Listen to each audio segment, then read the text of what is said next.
I'll begin by creating a new project. I'm gonna name it text tracking. Great. And now I'll go to edit page and I'll drag the clip into the media pool. Don't change. Drag and drop the clip to the timeline, and a few frames later I'll just cut here. You'll see why later.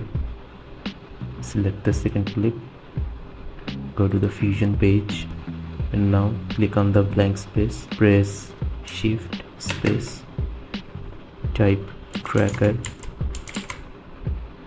select tracker tool, hit add, and connect media in with tracker 1 and tracker 1 with media out.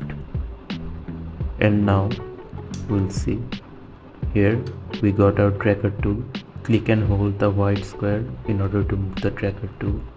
We have to drop it somewhere where there is contrast, such as the nose. The surrounding is comparatively darker than the nose, so it will be helpful for the tracker to detect. I'll just drop it here, and I'll make this a little bit bigger in order to have a better accuracy. And now zoom out. Make sure you're in the first frame of the clip, and go to the right hand side, select track forward, and now the software is doing all the work by itself. And our tracking is done. Here's the path of the tracking, which is automatically detected by the software. And now let me zoom out. Click on the free space, make sure nothing is selected, hit the text plus, and now with the tracker connect the text. So text 1 out goes into the tracker 1. Make sure it's on the green side. On the right side, here is the text box. I'll type helmet. Just for an example, here you can choose your font. From here I'll just choose a random font, for example Suntage. You'll see the text is not visible. That is because in tracker 1, go to the operation. In the operation, from none change it to match move and keep the rest options as it is. The text is visible now.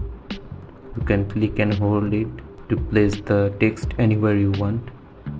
It will not break the text tracking. I'll just put it here. I'll change the font size a bit. In order to make this a little more appealing, go to the first frame, go to shading. Here make a keyframe, select the opacity to 0. A few frames later, let's say I want the text to appear here, so make the opacity here to a 1. It will automatically add a keyframe here, and now the text will appear, which looks much better. If we want to preview from edit panel for a cleaner look, now let's see.